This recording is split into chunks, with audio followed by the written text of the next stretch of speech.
പ്രിയപ്പെട്ടവരെ, go green വിത്ത് ടിവിയുടെ മറ്റൊരു വീഡിയോയിലേക്ക് ഏവർക്കും സ്വാഗതം. ഒരു EV ഉപഭോക്താവെന്ന നിലയിൽ നമുക്ക് ഓരോരുത്തർക്കും ഒരു സോളാറും കൂടി ഇൻസ്റ്റാൾ ചെയ്യേണ്ടത് വളരെ ആവശ്യമാണ്. എന്നിരുന്നാലും റീസെൻ്റ്ലി ഉണ്ടായ ചില സംശയങ്ങളുടെ അടിസ്ഥാനത്തിൽ, അതായത് യൂട്യൂബുകളിലും അതോടൊപ്പം തന്നെ മറ്റു ദൃശ്യശ്രവ്യ മാധ്യമങ്ങളിലും വന്ന ചില വാർത്തകൾ, അതിനെ അടിസ്ഥാനമാക്കി ക്രോസ് മീറ്റിംഗ്, നെറ്റ് മീറ്റിംഗ് സംവിധാനങ്ങൾ, ഇതിനെ ചൊല്ലിയൊക്കെ ഉണ്ടായ ചില വാർത്തകൾ. അപ്പോൾ അതുകൊണ്ട് തന്നെ പലരും സോളാർ വെക്കാൻ ഇന്ന് മടി കാണിക്കുന്നുണ്ട്. അപ്പോൾ അത്തരൊരു സാഹചര്യത്തിൽ അതുമായി ബന്ധപ്പെട്ട പ്രധാനപ്പെട്ട ചില കാര്യങ്ങൾ നിങ്ങളോട് ഷെയർ ചെയ്യാമെന്ന് വിചാരിക്കുന്നു. പ്രത്യേകിച്ചും energy generation, utilization, exporting, importing, energy banking, wheeling, settlement. അപ്പോൾ ഇത്തരം കാര്യങ്ങളെ അധികരിച്ച് ഒരു വീഡിയോ ചെയ്യാമെന്നാണ് ഉദ്ദേശിക്കുന്നത്. ഏവരെയും ഒരിക്കൽ കൂടി വീഡിയോയിലേക്ക് സ്വാഗതം ചെയ്യുന്നു. സോളാർ പാനലിൽ സൂര്യപ്രകാശം വീണു തുടങ്ങുമ്പോൾ മുതൽക്കാണ് വൈദ്യുതി ജനറേറ്റ് ചെയ്ത് തുടങ്ങുക. സോളാർ പാനൽ ഉൽപ്പാദിപ്പിക്കപ്പെടുന്ന വൈദ്യുതി DC വൈദ്യുതിയാണ്, അഥവാ ഡയറക്റ്റ് കറണ്ട്. ഈ DC വൈദ്യുതി DCDB അഥവാ DC ഡിസ്ട്രിബ്യൂഷൻ ബോക്സ് വഴി നേരെ ഓൺ ഗ്രിഡ് ഇൻവെർട്ടറിൽ എത്തിച്ചേരുന്നു. ആ സമയത്ത് ഗ്രിഡ് വൈദ്യുതി അവിടെ ലഭ്യമാണെങ്കിൽ അതേ വോൾട്ടേജും ഫ്രീക്വൻസിയുമുള്ള AC വൈദ്യുതിയായി സോളാർ വൈദ്യുതിയെ ഇൻവെർട്ടർ മാറ്റിയെടുക്കും. ഈ പ്രവൃത്തിയാണ് ജനറേഷൻ എന്ന് പറയുന്നത്.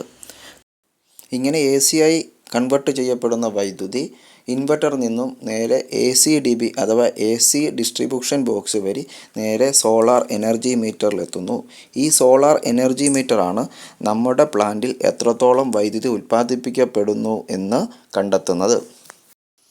ജനറേഷൻ മീറ്ററിൽ നിന്നും വൈദ്യുതി കണക്ട് ചെയ്യപ്പെടുന്നത് നമ്മുടെ വീട്ടിലേക്കാണ്.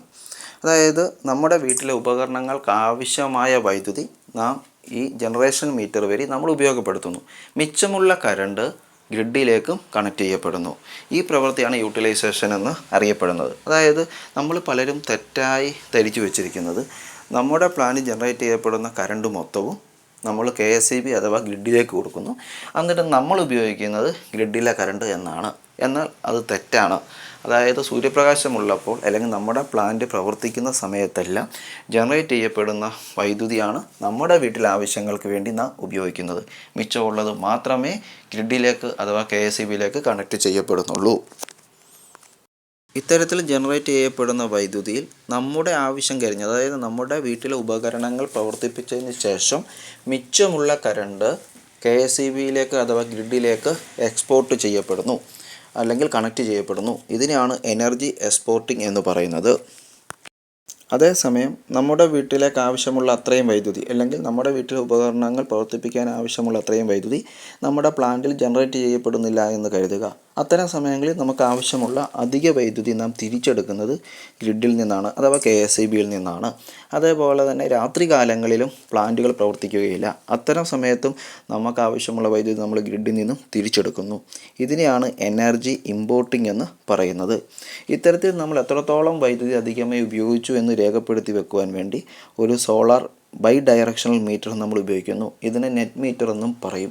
ഈ നെറ്റ് മീറ്റർ പ്രകാരമാണ് മാസാമാസം നമ്മുടെ ബില്ല് എത്രയെന്ന് വിതരണ കമ്പനി അഥവാ KSEB നിശ്ചയിക്കുന്നത്.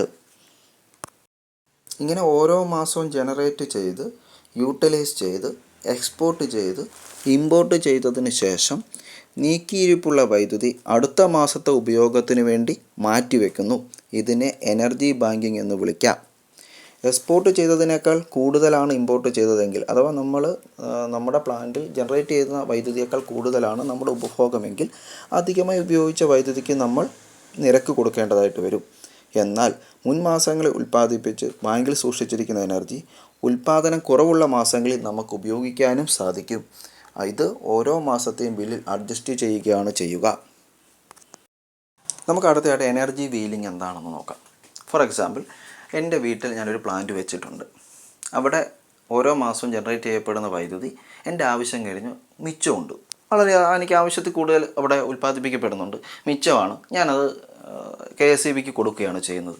അത്തരം ഒരു സാഹചര്യത്തിൽ എൻ്റെ പേരിൽ, അതായത് എൻ്റെ കൺസ്യൂമറായ എൻ്റെ പേരിൽ തന്നെ എനിക്ക് കേരളത്തിൽ എവിടെയെങ്കിലും ഒരു വീടോ ഒരു സ്ഥാപനമോ ഉണ്ടെന്ന് കരുതുക. അത്തരം സാഹചര്യത്തിൽ എൻ്റെ പ്ലാന്റിൽ ഉപയോഗിച്ച് മിച്ചമുള്ള കറണ്ട് എനിക്ക് എൻ്റെ രണ്ടാമത്തെ വീട്ടിലോ അല്ലെങ്കിൽ സ്ഥാപനത്തിലോ ഉപയോഗിക്കാൻ പറ്റും. അതിനാണ് എനർജി വീലിംഗ് എന്ന് പറയുന്നത്. അപ്പോൾ അവിടെ ശ്രദ്ധിക്കേണ്ട രണ്ട് കാര്യങ്ങളാണ്. ഒന്ന്, കൺസ്യൂമർ സെയിം ആയിരിക്കണം. രണ്ട്, ഈ 2 കൺസ്യൂമറും കേരളത്തിൽ തന്നെ ആയിരിക്കണം. അത്തരം സാഹചര്യത്തിൽ മാത്രമേ എനർജി വെയിലിംഗ് സാധ്യമാവുകയുള്ളൂ. മാത്രമല്ല ഇവിടെ നമ്മൾ ശ്രദ്ധിക്കേണ്ട ഒരു കാര്യമുണ്ട്. ഇപ്പം എൻ്റെ പ്ലാന്റിൽ അല്ലെങ്കിൽ എൻ്റെ വീട്ടിൽ ഉപഭോഗം കഴിഞ്ഞ് എനിക്ക് ഈ മാസം ഒരു 90 യൂണിറ്റ് വൈദ്യുതി ഉണ്ടെന്ന് വിചാരിക്കുക. ഈ 90 യൂണിറ്റ് വൈദ്യുതി എനിക്ക് എൻ്റെ രണ്ടാമത്തെ വീട്ടിലെ സ്ഥാപനത്തിന് ഉപയോഗിക്കാം. അപ്പോൾ ഇവിടെ നിന്ന് എത്ര വൈദ്യുതി അവിടെ ഉപയോഗിച്ചു, അതിന് ഓരോ യൂണിറ്റിനും ₹1 പ്രകാരം KSEBിക്ക് നാം കൊടുക്കേണ്ടതായിട്ടുണ്ട്. സർവീസ് ചാർജ് അങ്ങനെ എന്തെങ്കിലും അവർക്ക് കുറേ ചിലവുകളുണ്ടല്ലോ, അതായിട്ട് കരുതിയാൽ മതി. അപ്പോൾ ഇവിടെ നിന്ന് 90 യൂണിറ്റാണ് ഞാൻ അവിടെ ഉപയോഗിച്ചതെങ്കിൽ ഒരു യൂണിറ്റിന് ₹1 പ്രകാരം ₹90 കൊടുക്കണം. ഇനി 60 ഉപയോഗിച്ചല്ലെങ്കിൽ ₹60 കൊടുത്താൽ മതിയാവും. ഇത്രയും കാര്യങ്ങളാണ് എനർജി വീലിങ്ങുമായി ബന്ധപ്പെട്ട് പറയാനുള്ളത്. ഓക്കെ, ഇനി നമുക്ക് അടുത്തതായിട്ട് നോക്കേണ്ടത് എന്താണ് ബിൽ അഡ്ജസ്റ്റ്മെൻറ്റ് അല്ലെങ്കിൽ എനർജി സെറ്റിൽമെൻറ്റ് എന്താണെന്ന് നമുക്ക് നോക്കാം.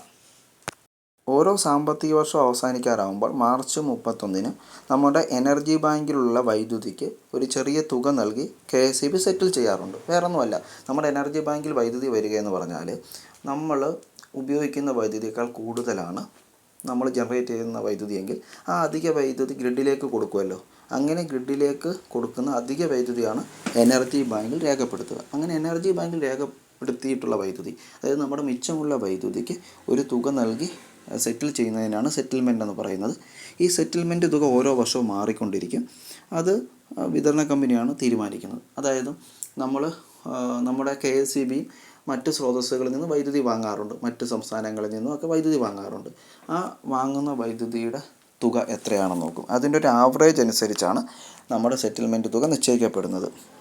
ആ സെറ്റിൽമെൻറ്റ് തുക നിശ്ചയിക്കുന്നത് വൈദ്യുത റെഗുലേറ്ററി കമ്മീഷൻ ആണ്. അപ്പോൾ ഇത്രയും കാര്യങ്ങളാണ് സെറ്റിൽമെൻറ്റുമായിട്ട് ബന്ധപ്പെട്ട് പറയുവാനുള്ളത്. സോളാറിൻ്റെ ബില്ലിങ്ങുമായി ബന്ധപ്പെട്ട നിങ്ങളുടെ സംശയങ്ങൾക്ക് ഈ വീഡിയോ ഉപകാരപ്രദമാകുമെന്ന് കരുതുന്നു. നിങ്ങളുടെ അഭിപ്രായങ്ങൾ കമൻറ്റായി രേഖപ്പെടുത്തുക. മറ്റൊരു വീഡിയോയിലൂടെ നമുക്ക് വീണ്ടും കാണാം. താങ്ക്